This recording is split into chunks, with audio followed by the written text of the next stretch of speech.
啲人成日話工作辛苦，其實有時工作都要自己揾樂趣嘅。好似今次呢，我哋就做一個郊外嘅別墅啦。咁啊，每日我就係行完山、跑完步先嚟開工嘅。一陣間帶你入去睇下。今日呢個位於西貢，實用面積大概係1800尺嘅別墅，戶主一家4口住就一定足夠㗎啦。不過，既然要配上豪宅呢個字眼呢，設計同埋規劃咧一定係唔會簡單㗎啦。趁住業主未入伙呢，我哋一於帶大家睇一睇，一睹為快。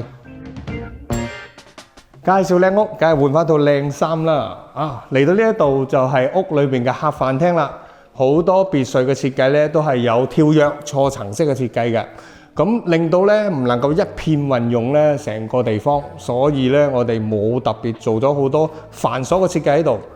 喺呢度我哋只有做咗高身櫃啦，加咗燈光，擺設咗一啲飾物之外呢，我哋值得介紹呢就係佢嘅金鋼假天花嘅設計啦。我哋呢除咗天然光之中呢，就補足咗一啲自然嘅色彩喺度，令到整體嘅燈光同埋嘅顏色設計都發揮得最淋漓盡致啊！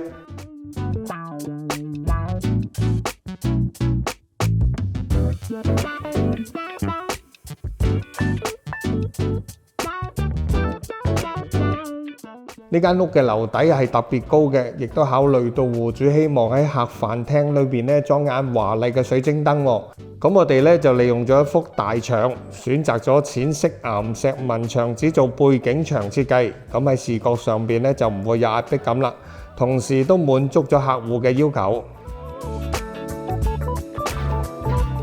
一個好廚房嘅靚裝備係固之然要有嘅，但今次重點要介紹咧就係背後嘅岩板。岩板咧唔可以太大，亦都唔可以太細嘅，因為太大嗰陣時咧佢會好容易裂出嚟嘅。咁我哋咧就適當咁樣分配咗之後，就對翻紋，望落去咧就好似一塊過喎。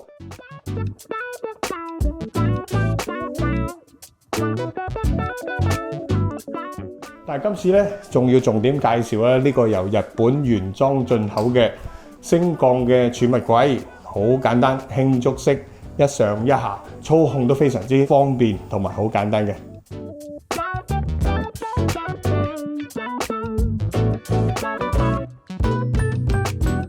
除咗方便簡單之外，呢度仲有一個巧妙嘅設計嘅。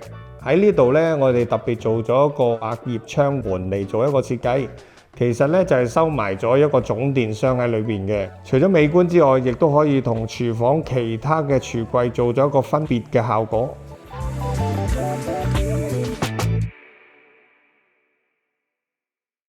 獨立屋或者係複式呢，通常主人房呢就會喺上一層嘅，但係今次呢，我就特別創新，就反邏輯思維，係用咗呢個中層嘅地方，用2間房改為咗一個衣帽間同埋一個主人房啦。本身呢度係一個長走廊嚟㗎，佢個採光非常之好。咁我哋用咗天然光帶咗入室內之後，喺呢個最重點嘅位置設立咗個衣帽間，亦都係我同戶主最中意嘅地方。其實大家睇到今次嘅衣帽間呢，係好似店鋪式嘅設計㗎，佢係一個實用同埋裝飾兩用嘅地方。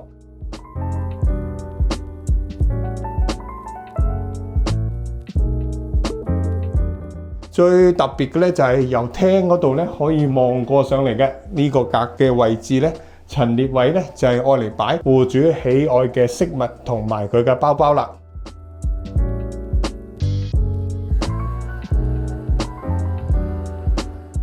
沿住呢條走廊入到嚟主人房咧，我用咗1間房半嘅地方擴大咗主人房嘅位置，令到佢空間感咧喺整體3間房之中咧係最大。與此同時咧，其實呢條走廊最尾呢一度咧係有個電箱喺度嘅。咁我哋為咗唔改動太多，同埋經濟嘅原則喺度做咗個 feature wall，就收埋咗個總電箱喺度啦。呢個設計係實用同埋美觀嘅。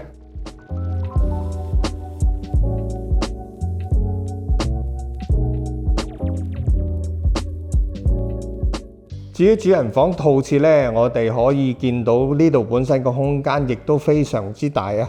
喺櫃身嘅面上邊，我哋加咗啲雲石，帶出咗輕奢華麗嘅感覺。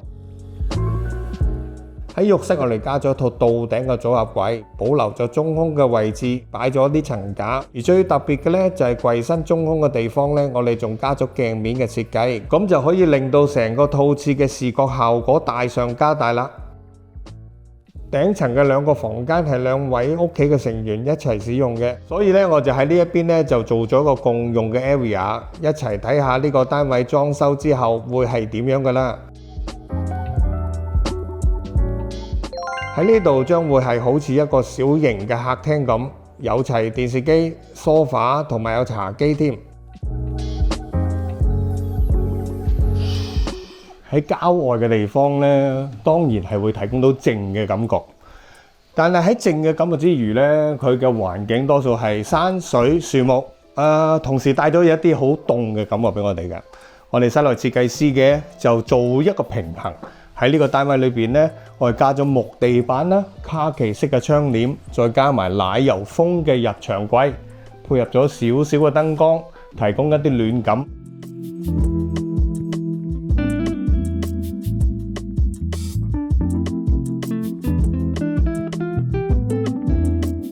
一個靚嘅房間要有靚嘅風景，自然就會有好多窗噶啦。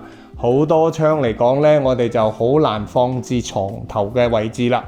床今次擺呢個實牆嘅後邊係好合理。除此之外呢，我哋最大嘅目的就係面對咁靚嘅超級無敵海景啊！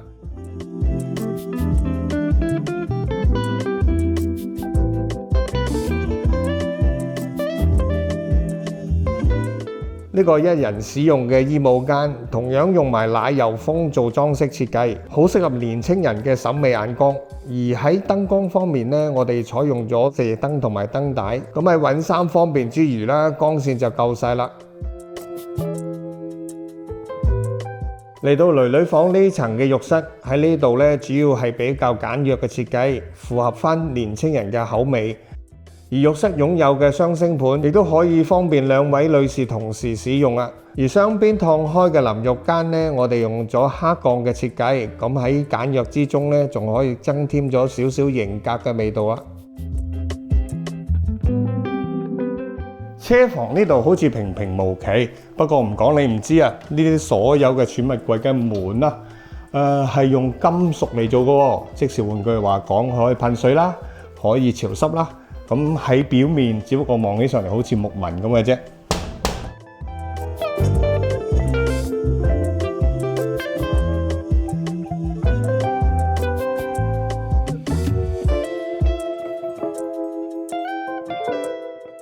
嗱，亦都睇到我哋咧喺個地下嘅設計裏邊咧，我哋特登抬高嘅，咁始終咧喺洗地嗰陣時咧更加方便啦。同埋今日要另外介紹嘅咧就係呢個特別我哋新嘗試嘅地板，亦都經過測試㗎啦。我哋用咗微水泥，再加埋一啲地板光油，做出嚟嘅效果，亦都試過好重嘅車碌入嚟咧都係冇問題嘅。其實咧做獨立屋嘅一啲都唔簡單嘅。其實以我哋公司都算有規模，同埋做咗幾十年啦，我哋都係指定嘅嘢設計師先可以咧處理獨立屋嘅 case 嘅。因為咧做一間獨立屋啦，包括佢內同外咧，我哋都要兼顧啦。咁室內設計好多時咧做室內咧係好多人都做得幾好嘅，但喺室外嗰邊咧就包括防水啦或者安全啦，好多公司咧都係咧就遇到困難嘅。嗱，按照呢間屋嚟講咧，其實佢最初揾我哋嘅時間咧，我哋只係同佢做防漏嘅啫。因為別墅嘅防漏係非常之重要。過咗幾年咧，佢欣賞到我哋嘅防漏咧係非常之認真。咁到真係需要裝修嘅時間啦。咁今次大裝修啦，咁我哋個整體咧係重新由頭到尾同佢整過。從抽象到實現咧，我哋咧每個細節都做到抽絲剝繭，做得一步一步咁。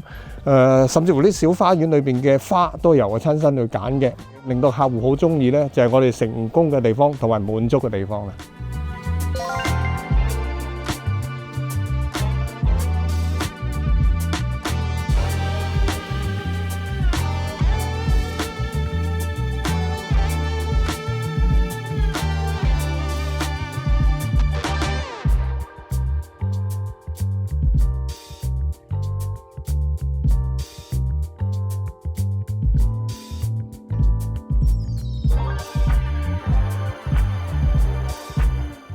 如果想了解更多，歡迎瀏覽 DIC 嘅網站。網站上面除咗有1000個真實客戶滿意個案，同埋近2000個參考個案不斷持續更新之外，仲有大量真實設計同埋 3D 效果圖。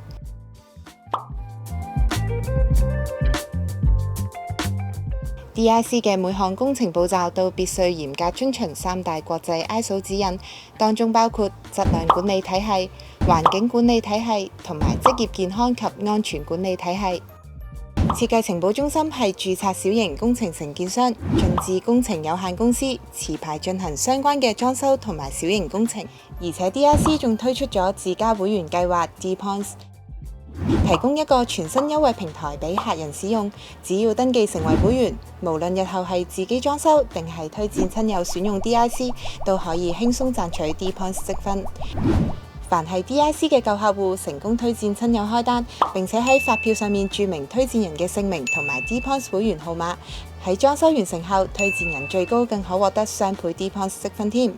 就算推薦人未曾惠顧 DIC， 只要成功登記成為 DPoints 會員，而且推薦親友開單，並且喺發票上面註明推薦人嘅姓名同埋 DPoints 會員編號，喺裝修完成之後，推薦人都可以獲得 DPoints 積分。客人可以透過 DPoints 裡面嘅積分換領各式各樣嘅禮品同埋服務。而家就即刻成為我哋 DPoints 會員，一齊賺取無限獎賞。想知道我哋嘅工程限額滿咗未？咁就要睇下設計情報中心嘅 DIC 開單及工程統計圖表啦。設計情報中心擁有自家設計師同埋裝修團隊，並唔係平台式經營，務求以準時同埋高質素嘅服務，令客人對我哋有更大嘅信心。